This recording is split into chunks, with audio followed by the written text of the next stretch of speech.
Bonjour. Bonjour, bienvenue à ce deuxième web déjeuner du FONGECIF PACA. Nous sommes heureux de vous recevoir aujourd'hui pour parler des étapes d'un changement professionnel réussi. Donc avant de rentrer dans le vif du sujet, quelques petites mises au point. D'abord, nous vous précisons que le webinaire est enregistré. Nous avons coupé vos micros afin qu'il n'y ait pas d'interférence et vous pouvez poser vos questions par chat. Alors pour cela, vous avez sur le côté une bande blanche dans laquelle vous écrivez votre texte. Et aujourd'hui, nos modératrices Sorelia, Alban et Vanessa vous répondront. Nous reviendrons aussi sur certaines de ces questions à la fin du webinaire. Est-ce que vous êtes prêts? Donc, vous avez un petit bonhomme en haut qui vous permet de dire que vous êtes prêt. Si vous cliquez sur du vert, oh ben ça marche, super. Donc on va pouvoir rentrer dans le vif du sujet. Donc aujourd'hui, On Gérard dirait qu'on Boran, on dirait qu'on a affaire à des professionnels, Françoise, hein. c'est vrai, Les hein, gens, ils... Ouais. vous êtes directeur Bonjour. général du FONGECIF PACA. Bonjour. Et alors, dites-nous, il existe des étapes? Alors tout d'abord, je voudrais dire on est content de faire ce troisième webinaire parce que voilà, on nous pardonnera les imperfections, on se lance hein, dans l'aventure. Il y a guère que 2 mois qu'on fait ça. Effectivement, on a pensé pour cette troisième édition qu'il était intéressant de s'arrêter sur des points de méthodologie. Il y a des étapes pour réussir son projet professionnel. Alors c'est quoi? Qu'est-ce que ça veut dire? Il y a toujours, en termes de méthode, le bon cheminement. Un peu comme quand on part en balade. Donc il y a des gens qui vont être très pressés, qui vont foncer, parce que ce qu'ils aiment, c'est marcher, et puis il faut y aller. Il y a des gens qui vont regarder un peu la boussole et puis se repérer sur la carte et prendre plaisir justement à faire regarder un peu par jalon où ils peuvent aller. Et puis il y a des gens qui vont avoir besoin de faire le point continuellement. Donc ce qui est important de comprendre là, c'est que ce qu'on veut mettre en avant, c'est qu'il faut absolument cheminer selon son propre rythme. Donc il faut se connaître un petit peu, on le verra un peu plus loin, il faut connaître son propre rythme. C'est pas grave d'aller vite ou d'aller doucement, peu importe. On verra que la vitesse, c'est quelque chose qui peut être travaillé dans un projet. Mais quand on veut réussir son changement professionnel, c'est important de cheminer à son rythme. Donc ça, il faudra bien faire, bien être attentif là-dessus. Alors du coup, on va voir un petit peu avec vous comment ça se passe. Un petit quiz, hein. Vous allez avoir une petite série de questions. Alors pour vous, pour changer de vie, vous êtes plutôt pour vous jeter dans le vide, quoi qu'il se passe, je trouverai bien une solution. Pour avancer doucement, décider au fur et à mesure des rencontres. Pour tout préparer dans les moindres détails avant de se lancer et limiter ainsi les risques. Pour peser le pour et le contre avant de décider d'y aller. Je vous laisse quelques secondes de réflexion et après on débriefera dessus. Donc, Très intéressant ces réponses en live. pour l'instant, la majorité, une petite majorité, serait De prête à tout gens, préparer dans les moindres détails. des gens raisonnables. Tout à fait. Alors c'est bien, hein, c'est bien quand je disais qu'on a affaire à des professionnels, oui, c'est bien de préparer tout dans les moindres détails. Ce qui est important, c'est vraiment être dans son propre rythme, hein, je disais tout à l'heure. Alors ça peut être bien de préparer dans les moindres détails, ça peut être aussi moins bien de se noyer dans les moindres détails, parce que ça peut empêcher d'avancer.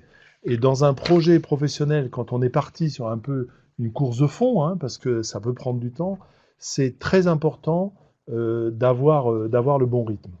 Donc, en effet, une des premières étapes, si on peut parler vraiment d'étapes, ça va être de tenir compte de soi. Mais oui, bien sûr, bien se connaître. Alors, bien se connaître, ça veut dire, ça permettra d'éviter de se fourvoyer dans des voies qui ne seraient pas faites pour soi. Bien se connaître, c'est à la fois connaître son tempérament, sa façon de fonctionner. Il y a des moyens pour ça, hein. Il y a aussi le fait de bien connaître ses compétences, on le verra plus tard, hein, savoir ce pourquoi on a de l'appétence, c'est-à-dire de l'appétit à faire avancer. Et je pense que c'est ce qui est important, je trouve, quand on discute avec les gens qui témoignent d'un parcours professionnel réussi, c'est surtout d'apprendre à bien connaître ses motivations propres. Ses motivations propres, ça veut dire qu'est-ce qui nous fait avancer dans la vie. vers quoi, qu'est-ce qui va nous mettre en mouvement et surtout dans un mouvement durable. Il y a des gens pour lesquels c'est automatique, hein, ils se connaissent très bien, ça se sent, hein, des gens qui se connaissent. Puis il y a des gens qui se connaissent moins bien, ben, c'est par la confrontation avec d'autres, je pense aux ateliers, on en parlera plus loin, ou je pense à l'appui d'un professionnel pour se faire aider en termes de conseils pour avancer. C'est par les échanges avec les autres qu'on va apprendre aussi à connaître ses ressorts, ses motivations profondes qui vont permettre de cheminer longtemps et de réussir. En effet, il y a aussi le bilan de compétences et il ne faut pas partir sur une idée de métier tout simplement parce que la voisine est aide-soignante et que ça a l'air pas mal. Est-ce que ça va vraiment nous correspondre? Alors, on Ou aime bien bien sortir cet exemple, si, ouais, Françoise. Oui, ben, je voudrais être aide-soignante, mais pourquoi? Parce que ma voisine de palier est aide-soignante et je trouve ça formidable. Ça me conviendrait tout à fait. Sauf que c'est la voisine, et c'est la voisine de palier. Voilà, c'est juste un petit peu rétréci comme univers d'exploration, on va dire, pour utiliser des grands mots. Donc c'est bien la voisine de palier. Il faut juste aller un peu plus loin, le palier en dessous, le palier au-dessus, et puis plus largement aller discuter avec d'autres. On verra qu'il y a des techniques pour ça. Il faut les apprendre. C'est ça la méthode, hein. Il y a par exemple la technique des entretiens professionnels. On peut aller voir ce qu'on appelle l'enquête professionnelle, l'enquête métier. On peut aller voir des gens qui exercent le métier et confronter ses propres représentations. On a l'impression de psychologiser beaucoup, mais c'est des termes simples, hein. Confronter ces représentations, c'est peut-être par exemple se rendre compte que ben, être soignante, c'est bien, mais c'est très fatigant, c'est des horaires très particuliers, c'est dans un univers très particulier aussi. Ça dépend si on exerce chez quelqu'un, si on exerce en milieu hospitalier, si on exerce en maison de retraite, par exemple. On peut se rendre compte qu'on a affaire à des situations qui peuvent être complexes au niveau médical, qui ne conviennent pas forcément. Donc, partir d'une idée, moi je dis souvent aux gens la chose suivante, rêver, c'est bien, il faut rêver, il faut mettre vos rêves en action, mais à un moment donné, il faut atterrir et se confronter aux réalités de terrain et regarder si le métier qu'on souhaite faire ou le secteur de métier, regarder si ce métier, il correspond vraiment à toutes ces aspirations. Et ça mérite de prendre du temps.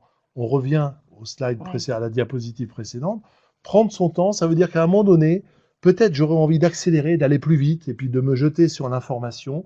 Et à d'autres moments, ben, peut-être il faudra me dire, ben, là je me pose un peu parce que j'ai besoin de checker un certain nombre de choses. Et ça, il faut accepter ces changements de rythme. Par exemple aussi tenir compte de soi si on veut être boucher.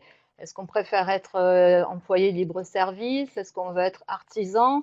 Est-ce qu'on veut être salarié d'un commerce de proximité? Alors Ce ça, ne sont pas du coup vous tout à fait les mettez, mêmes métiers. là, Françoise, vous mettez le doigt sur quelque chose de très important.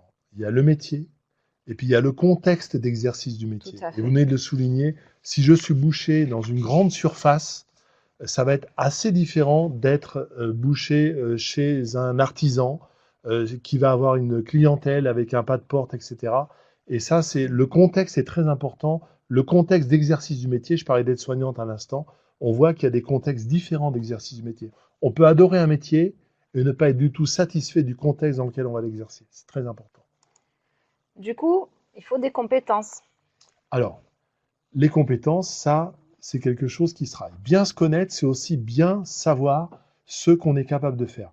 Pour ça, il y a des moyens, hein. Il ne faut pas rester tout seul. C'est pas en vous mettant devant une feuille de papier et en énumérant tout ce que vous savez faire que vous avez. C'est bien comme point de départ, mais c'est pas comme ça que vous allez vous en sortir. Vous avez certainement entendu parler du bilan de compétences. Ben, c'est un travail des professionnels qui vont vous permettre, par un système d'interview et de travail aussi chez vous en propre, mais surtout aidé par un consultant, de faire ressortir tout ce qui est en quelque sorte, tout ce qui constitue vos savoir-faire et qui vont vous aider à vous projeter dans une voie, dans un métier. Ça, c'est un travail qui peut être fait par le bilan de compétences. Je pense aussi à la VAE, la validation des acquis de l'expérience. C'est quelque chose qui va vous permettre de vous rendre compte que peut-être vous n'avez pas conscience d'avoir des compétences, alors que par le fait que vous avez exercé certaines activités dans votre vie professionnelle, vous allez vous rendre compte que ces compétences, vous les avez déjà. C'est peut-être pas la peine de partir en formation si vous avez déjà ces compétences. Donc il y a des voies qui sont différentes pour explorer, c'est possible, mais c'est vrai que ça fait partie du bien se connaître, bien savoir ce qu'on est capable de faire. Et d'ailleurs, un dernier exemple par rapport aux compétences, on peut aimer chanter dans les karaokés, mais être incapable de devenir chanteur. Ou alors, on a un exemple réel d'un comptable qui est devenu danseur professionnel. C'était bon, sportif depuis toujours. Il a choisi de faire des études classiques et puis après, il a fait le point et il est devenu danseur professionnel. Et ses compétences en comptabilité lui ont permis de gérer sa propre compagnie. Voilà, parce qu'il a créé en plus sa Ouais. propre compagnie. C'est un exemple qu'on aime bien citer. Alors, vous parliez aussi de c'est le moment ou pas? Alors, est-ce que c'est le moment? Est-ce que c'est pas le moment? Est-ce que c'est le moment de changer? Est-ce que c'est le moment de quitter mon entreprise? Est-ce que c'est le moment de faire des démarches? Est-ce que... Alors, toutes ces questions sont légitimes, c'est-à-dire on peut se les poser. À un moment donné, il faut passer à l'action. Et cette question, est-ce que c'est le bon moment pour moi? Il est important de la poser dans des termes très simples, hein. Est-ce que ma situation familiale, à l'heure actuelle, me permet d'envisager, par exemple, un départ en formation? C'est quelque chose qu'on rencontre souvent comme question. On n'a pas réalisé que peut-être les horaires allaient changer. Peut-être j'aurais du transport pour aller à ma formation. Peut-être on allait me demander un travail personnel. Est-ce que j'ai prévu de pouvoir, c'est des questions toutes bêtes, hein, de pouvoir m'isoler à l'endroit où je vis pour pouvoir travailler? Est-ce que ça va pas être un travail de staccanoïste, c'est-à-dire que je vais tout d'un coup, parce que je pars en formation, si mon projet nécessite de la formation, est-ce que je vais pas être tout d'un coup submergé de choses à faire? On va me demander de rendre des devoirs, on va me demander peut-être d'utiliser du matériel informatique parce qu'il y a des connexions à distance. Est-ce que tout ça, je l'ai bien? Donc, la question du moment, elle est capitale parce il va falloir, là aussi, on peut être aidé par un professionnel qui a l'habitude et qui va vous renvoyer certaines choses. Oui, qui va vous renvoyer certaines choses. On nous signale qu'on a 4 minutes de retard. Alors nous aussi, Ouais. on est parfaitement dans ce qu'on est en train de vous raconter. Voilà, notre balade, on a pris notre temps. Désolé, il va falloir qu'on rattrape un peu. Donc, pour être bref, la question du moment est quelque chose de très important. Savoir si c'est le bon moment ou pas le bon moment. Il faut savoir aussi quelquefois attendre. Peut-être si c'est pas le bon moment maintenant, ça va être le bon moment à la rentrée, d'ici quelques mois. Je n'ai pas à me précipiter. Si je veux un projet professionnel réussi, il faut que je me pose toutes ces questions et surtout, on ne le dira jamais assez, que je me fasse aider pour y répondre. Alors du coup, mettons qu'on décide de se lancer. Je pense qu'on a la possibilité de se tromper, de faire marche arrière. Oui, c'est important de le souligner. Souvent, les gens disent, oui, mais si je vais dans cette direction et que ça marche pas, si je vais préparer cette formation et que je suis pas reçu à l'examen, si je laisse un dossier ici mais je suis pas pris, si je demande un financement, oui, tous ces si-là, il faut les entrevoir. Et jamais, jamais, au fond gestif, on ne reprochera à quelqu'un de s'être trompé de direction. On a le droit de prendre une direction, de cheminer un petit peu et de se dire, oui, non, c'était pas ma voie finalement, je me rends compte que c'est trop difficile. Je me rends compte que la formation sera trop longue. Je me rends compte que finalement, ce métier que j'idéalisais, c'est pas un métier qui est fait pour moi. Toutes ces questions, on a le droit de se les poser et si on a bien préparé son affaire, on pourra rebondir. On aura toujours le plan B qui permettra de dire, eh ben, si c'est pas cette bonne direction, j'en prends une autre. D'ailleurs, il y a aussi la période en mise situation professionnelle Très qui important. peut On permettre en, déjà de faire un point sur un futur Alors, métier. dans notre jargon, on appelle ça la PMSMP. Vous imaginez, c'est un sigle. Ça veut dire période de mise en situation en milieu professionnel. Ça porte bien son nom, ceci dit. Ça veut dire que par le FONGECIF, en signant une convention avec une entreprise, vous allez pouvoir aller passer une semaine, 15 jours, voire même un mois entier dans une entreprise pour essayer de voir si le métier que vous envisagez vous convient. Par exemple, au FONGECIF, on a reçu des personnes qui voulaient être conseillers en mobilité professionnelle. On les a reçus pendant un mois, ces personnes. Elles sont venues aux côtés des conseillers travailler, regarder, observer, voir comment ça se passait, pour au final dire, bon ben ça, vraiment, je choisis en connaissance de cause, c'est le métier que je veux exercer, ou bien au contraire, à contrario, se dire, ben non, finalement, j'avais pas vu certains aspects du métier, finalement, c'est pas la bonne voie que j'ai choisie, et je préfère m'orienter vers une autre voie.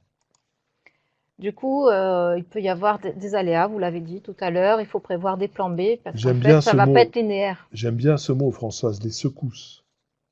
Oui, les secousses. Oui, il y aura des secousses. Oui, ce sera pas facile. On a coutume de dire, mais il faut pas que ça fasse peur non plus. Un projet professionnel abouti, c'est-à-dire changer de vie professionnelle, on est bien là-dedans, hein. Même si on veut évoluer dans son métier et obtenir un diplôme supplémentaire, ou bien on veut radicalement changer de métier. Vous avez cité le comptable qui voulait devenir danseur public, il avait des bonnes raisons pour ça. Danseur professionnel, pardon. Parce que, vous ne l'avez pas dit, mais il était aussi engagé dans des associations, il faisait ça le week-end, etc. Ouais. Il partait pas de rien, bien évidemment. Mais il faut souligner qu'il y aura des embûches, il y aura des difficultés. Alors là, de deux choses l'une. Soit on se dit, ben non, ça va être un parcours simple et ma foi, moi je fonce droit devant et puis les obstacles, j'ai surmonté et tout. On va se confronter peut-être à du découragement à un moment donné. Là, c'est bien d'être aidé par un professionnel qui va être capable de vous remettre en selle et de vous dire, oui, ben oui, c'est normal qu'il y ait ces secousses et qu'il y ait ces allers-retours. Simplement, il faut en tenir compte, tirer le bilan peut-être des mauvaises directions qu'on a prises, pour revenir à l'exemple qu'on prenait tout à l'heure, et puis repartir de plus belle sur une dynamique positive dans une autre direction. Donc, oui, il faudra tenir la barre, oui, il faudra être sûr de soi, mais cette confiance en soi dans le cheminement d'un projet, elle s'acquiert aussi au fur et à mesure qu'on avance. Ce que les gens ne comprennent pas avant de partir dans ce parcours, c'est qu'ils vont apprendre, ils vont monter eux-mêmes en compétence par le fait qu'ils vont se trouver confrontés à des difficultés qu'ils vont devoir dépasser. On verra plus loin, c'est mieux d'être aidé, c'est mieux d'être deux, comme on a coutume de le dire, c'est un petit slogan qui nous plaît bien. C'est mieux d'être deux, ça veut dire que c'est bien, c'est soi-même qui allons progresser dans sa dynamique, mais il faut être aidé par un professionnel qui va pouvoir vous soutenir, vous accompagner dans cette démarche qui n'a rien de facile. D'ailleurs, comme vous l'avez signalé tout à l'heure, il est bon de se retourner sur son expérience pour faire le point au regard de comment on a commencé à travailler son projet On et son parlait changement d'étapes, professionnel. On parlait d'étapes tout à l'heure, mais voilà, il faut que à chaque étape, on puisse faire le point, se retourner un petit peu en arrière et dire, voilà, est-ce que j'ai avancé? Est-ce que j'ai appris des choses? Est-ce que je suis dans la bonne voie? L'évaluation en cours de chemin est une chose très importante. Là aussi, ça s'apprend. Et c'est bien de ne pas le faire tout seul. On a coutume de le faire avec des proches. On demande conseil à des proches, dire, qu'est-ce que t'en penses? Regarde, j'ai intention de faire ça. Le faire avec un professionnel, c'est la garantie d'avoir un peu de méthode pour être sûr d'arriver à son but. Donc, le fil conducteur, depuis tout à l'heure, c'est mieux d'être J'avais, deux. j'avais un peu anticipé. Eh Oui, oui. c'est mieux d'être deux avec un petit clin d'œil. Vous voyez, l'image veut bien dire ce qu'elle veut dire. Et au fond Gestif, vous trouverez des professionnels qui sont capables de vous accompagner dans cette démarche de changement. Pour cela, d'ailleurs, nous avons toute une offre de services, que cela passe par des ateliers, comment changer de vie professionnelle, comment financer ma formation, comment organiser sa recherche d'emploi, les ateliers VAE. Nous avons aussi des visios, des points téléphoniques, enfin tout un panel selon ce dont vous avez besoin. Et nous sommes un petit peu victimes de notre succès en ce moment. Du coup, vous Alors souhaitiez oui, mettre en place. les gens nous disent, bon, oui, c'est bien vos services, mais il y a de l'attente. Je suis obligé d'attendre. J'ai appelé, ça ne répondait pas. On le sait, tout ça, on le sait. On dit qu'on est victime de notre succès. Ben, les gens viennent à nous. Oui, ben, on aimerait pouvoir démultiplier nos forces. On ne peut pas toujours le faire. Ce qu'on a prévu de faire, c'est ce genre de, ce qu'on appelle le webinaire, ce genre de conférence sur le web, de le rendre accessible sous forme d'atelier au public. C'est-à-dire que des gens à distance pourraient faire le travail qu'on propose de faire en présentiel quand les gens viennent à nous, que ce soit sur l'antenne de Marseille ou Saint-Laurent-du-Var ou Toulon ou Gap ou Avignon ou, j'ai oublié personne, Venelle, hein, sur ces antennes, on peut demander, on peut proposer aux gens de venir, mais prochainement, vous verrez qu'on va vous proposer sur Internet de pouvoir assister à des ateliers pour progresser dans votre cheminement sur ce projet professionnel. Très bien. Alors maintenant, nous allons passer à quelques-unes de vos questions Volontiers. pour pouvoir y répondre. Alors, actuellement secrétaire médicale, je souhaite faire une reconversion. Quelles sont les démarches à faire? Françoise. On reprend. Donc, du coup, bon, après avoir créé votre espace perso sur notre site fongestif-paca.com, nous vous invitons à prendre rendez-vous d'abord peut-être par un atelier et ensuite avec un de nos conseillers pour mettre en place tout ce projet, regarder aussi s'il y a des débouchés dans ce métier et trouver l'organisme de formation qui sera le mieux à même de vous former en ayant vérifié qu'il y ait peut-être un parcours pédagogique adapté à vos besoins. Alors, la personne ne nous dit pas vers quel métier ou quel secteur elle veut s'acheminer. reconversion professionnelle Secrétaire médical, voilà, à mais partir d'un métier de secrétaire médical, bien sûr, ben, tout est possible, j'ai envie de dire. On peut reprendre le fil, on ne va pas redire tout ce qu'on a dit jusque-là, mais bien se connaître, connaître ses compétences. Et en matière de secrétaire médical, je peux vous dire que il faut penser immédiatement, ça dépend du métier bien sûr, mais il faut avoir le réflexe VAE, validation des acquis de l'expérience, parce que ce sont des métiers sur lesquels on acquiert des compétences que soi-même peut-être on n'aurait pas identifiées. en deuxième question, on passe carrément à autre chose. Comment et pourquoi débloquer les heures DIF et CPF, hein? Alors les heures diff, bon, on va pas refaire l'histoire, les heures Mm. diff se sont transformées automatiquement en heures CPF, il suffit d'aller s'inscrire sur son compte personnel de formation, sur le site de la Caisse des dépôts, je ne vous fais pas un dessin, on trouve tout ça sur notre site internet. L'intérêt de mobiliser ces heures CPF, c'est de pouvoir se faire financer des heures de formation. On ne va pas rentrer dans les détails techniques, on peut aussi avoir pour stratégie de conserver ces heures CPF pour faire autre chose, un bilan de compétences ou une VAE. Tout ça, c'est quand même bien d'être éclairé par un professionnel du conseil pour pouvoir se dépatouiller dans tous ces sigles des heures du compte personnel de formation. Les heures, pour être très simple, les heures du compte personnel de formation vous permettent a priori de vous former ou d'aller faire un bilan de compétences en mobilisant ces heures qui vont être financées par un organisme dédié. Je sais quelle formation je veux faire, qui je contacte en premier, le FONGECIF ou le formateur, ou l'organisme de formation. Ah, et je dirais, il manque un partenaire. Si la personne est déjà salariée, c'est l'entreprise, Eh oui. hein, l'employeur. Bon, comme on ne sait pas, d'après Ouais. la question, ben, moi je dis souvent aux gens, ne vous précipitez pas vers l'organisme de formation qui sera toujours à même de vous faire un devis, de vous donner des... C'est bien de prendre de l'information sur le site internet de l'organisme, etc. Mais de grâce, allez rencontrer un professionnel qui va vous aider à cheminer parce que l'offre de formation est très étendue en France. On peut trouver des formations de toutes sortes.